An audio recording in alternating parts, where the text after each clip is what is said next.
Okay, guys, so I did want to talk to you guys about the sort of news that came out over the weekend. We obviously had Anime Japan and kind of certain things get announced there, but they were maybe not what everybody was expecting. So on the flip side, on the NA server, we're also still just kind of waiting on the pre-campaign here. It very likely might end up coming out tonight as of the recording of this here on this Monday. But I do have some possible explanations for why certain things may be happening. We're also going to talk about the potential for upcoming scheduling on JP. So right off the bat, Anime Japan did reveal a new character for Strange Fake known only as Sigma. So that was basically the only news we got out of Strange Fake. There was no news about the production or anything like that. So I think we're basically at this point still just waiting to kind of see what the developers and studios do with Strange Fake and how that's going to progress into the future. It's a big question mark for everybody. I think a lot of people are excited to see more Strange Fake stuff, but we don't really have too much in the way of like knowledge as to what's going on behind the scenes. So to me, it's a little bit weird that they make this announcement. It's certainly nice to see a new face in being added to the IP, but it is something where I think a lot of people at this point in time have very legitimate concerns over the going and kind of continual production of Strange Fake. When is it going to actually be released? What quarter, what window, and how, long is it going to be? Is it going to be multiple seasons, that sort of stuff? None of these questions have really been answered at this point in time. We don't really know what's going on with it, so it's still just going to remain a question, one that we probably all hoped was going to get answered at Anime Japan, but it unfortunately didn't. Next up here, they also did announce at Anime Japan a couple of other things, including a new Master Support campaign. You guys can see they are giving out quartz for the Anime Japan announcement. They've shown off a new key visual for that. Again, it's a hand-drawn illustration featuring Arthur and Nitocris in their spring outfits. And they've also, again, tried to hype up maybe some additional merchandising. There's also going to be a double gift campaign here during this time period. Basically, kind of going to have a new anime commercial as well being released for the Chaldea radio station. And then they also talked a little bit about 10th anniversary. For 10th anniversary, we pretty much know they're going to be doing the same thing they did for 5th anniversary. So if you guys remember the Under the Same Sky campaign from 5 years ago, they're going to be running Over the Same Sky as a new campaign. So you guys can expect more visuals from that. It's again going to be illustrations that'll be created for all 47 prefectures across Japan, and it's going to be released in stages. So hopefully this means we get new craft essences, maybe even things that we can collect come anniversary time. But it's definitely nice to see them doing this. I don't think they're necessarily going to be doing anything like the Tokyo Dome this time around, so don't anticipate that. And I would tell you guys, while it is 10th Annie and you can have pretty lofty expectations, just don't get bogged down in thinking like, oh, it's 10th Annie, the devs have got to do this, the devs have got to do that. Try to keep your expectations pretty, like, I guess, just kind of simmered to a degree so that you don't end up getting real upset over the devs if they don't do the exact thing that you wanted them to do. But either way, should still definitely be a pretty hype time. They did also announce some new merch, including new, again, like visuals, wall posters, even things like keychains, and even, a little bit of things like tote bags and shirts and all of that. So pretty much the standard fare for FGO. And they also announced a second collaboration between Aniplex's trading card game, Build Divide Bright, as well as it collaborating with Fate Grand Order proper. So it's definitely going to be a new one, and they're going to include basically part 2 chapter 7 Golden Sea of Trees in here. So it'll definitely be some interesting things to see what the illustrations look like for the trading card game. They're also going to be re-airing the absolute demonic front Babylonia on TV over in Japan. So that's going to be definitely hype for them, as it's showing their confidence in bringing this back and trying to give it some more screen time. Maybe as opposed to something like Strange Fake at the moment, where we're still not really sure what's going on. It's at least nice to see the devs are still wanting to kind of hype up their IP with this sort of stuff.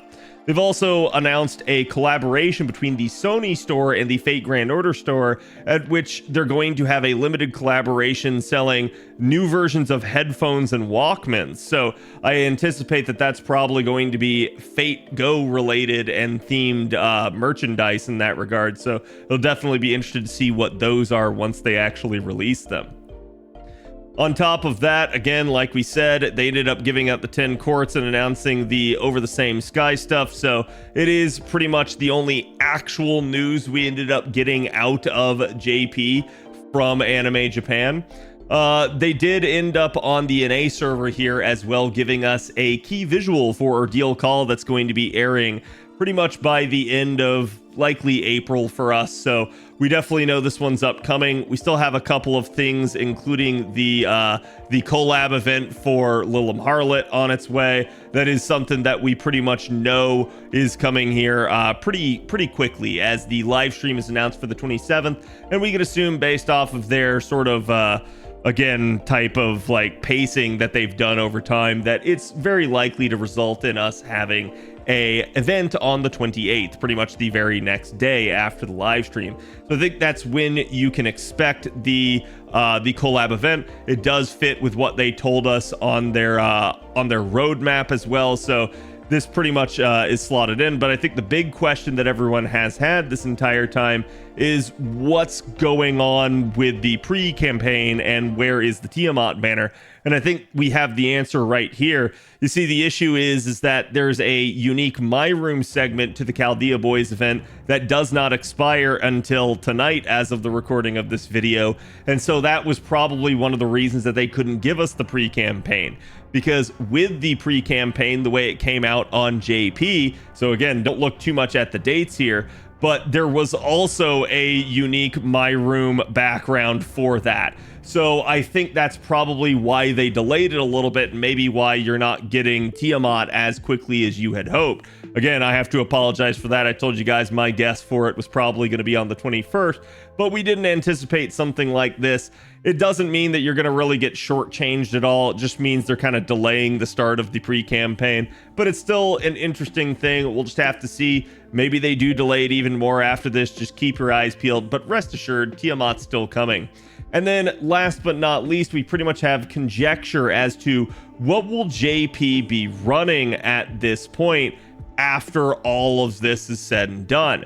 So Anime Japan comes out, they talk a little bit about Strange Fake, they talk a little bit about 10th Annie and kind of things upcoming, including Ordeal Call 4, as we now know that that is going to be happening basically on I believe it's the 30th for JP of April. So we know that that's going to be pretty much at the end of next month, which leaves us a good 4 or 5 weeks at this point for kind of dead time after the end of the Chaldea Boys event on JP. There's a couple of things that they could do. Obviously, people have brought up numerous campaigns they can kind of throw in there. Things that they haven't done a whole bunch, like interlude campaigns or strengthening campaigns. Heck, maybe even another evocation festival. All of those are possible, but I do think there's a couple of kind of heavy indicators to me that stick out in my mind for what the devs would probably do here. They haven't given us any real clues, which usually points to them not wanting to talk about what's upcoming. If they don't want to talk about it, it's likely due to the fact that they want to make it a surprise. So at that point, I do think it's very likely, given that time period, that you do see an event. If it's going to be an event, there's a couple of things that they could run that make sense.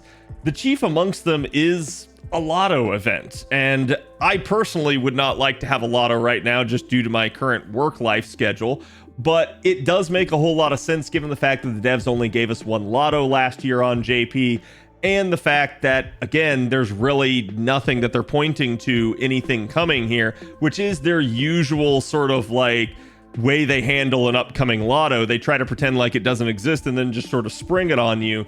So it definitely makes a little bit of sense for how this could be maybe our early spring lotto this year, as we maybe have a offset cadence compared to normal years where we get it like in the summer and the fall. So it definitely is a possibility that a lotto could be upcoming next. Another possibility would be something like Gouda Gouda, and I think the biggest issue with this is, again, the fact that they haven't mentioned what's upcoming yet. I would think if it was going to be a Gouda Gouda event, that would be one of the big things they would really want to try to hype up and advertise some. But who knows, maybe they're trying to sneak it in here, or they're maybe not trying to distract from some of the other stuff going on, like Ordeal Call 4 coming up. So it may just be a case of they're kind of flying low until it's ready to announce. And Gouda Gouda is something that they actually missed doing in the prior year. Last year was the first year without a Gouda Gouda. So this one could be them kind of making up for it if they choose to launch it right here. So that's another possibility. A third possibility could potentially be something like a tower event coming. That's another one where we've kind of had that over time. We usually get one about every like 1.5 years ish on average. Sometimes we get them back-to-back years. Sometimes we go 2 years without one.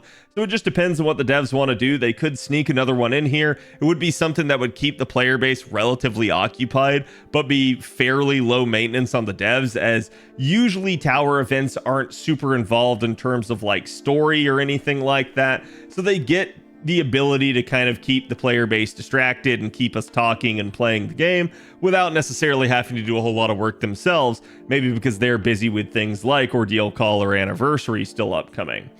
Another possibility could be something like a Grail Front. That one is a little bit more of a precarious one because Grail Fronts, seemingly from the devs' perspective, are something that they have very much disincentivized over time here. They still run them, but they often have to be like reminded of the fact that it's a thing for themselves. I've even seen the Anniversary interviewers bring them up and ask them repeatedly in multiple interviews across the years of, hey, what are you doing with Grail Fronts? So a little bit, I'm not sure the devs necessarily want to keep running them. I think it's probably something where it seems pretty simple to us, but it's actually maybe a little bit of a bear for them to kind of fine tune the scenario and get the AI working the way that they want it to. So I do think that one is a possibility, but that one may be a little bit of a stretch. So there's numerous possibilities for what they could do for an event upcoming here. And it could be, you know, a fifth possibility would just be some event that's completely unrelated. In fact, I think one of the things when we're talking about a tower event could be that you could get some sort of reverse tower event tied in with like basically Dante's levels of hell or something like that. So you could get something that still ties into story, ties into Ordeal Call 4. But let me know what you guys think we're going to get upcoming here in this next month for JP. I'd be curious to hear you guys' thoughts. Thank you guys for watching. Don't forget to like, comment, and subscribe for more FGO news and guides. And I will see you guys for the next one.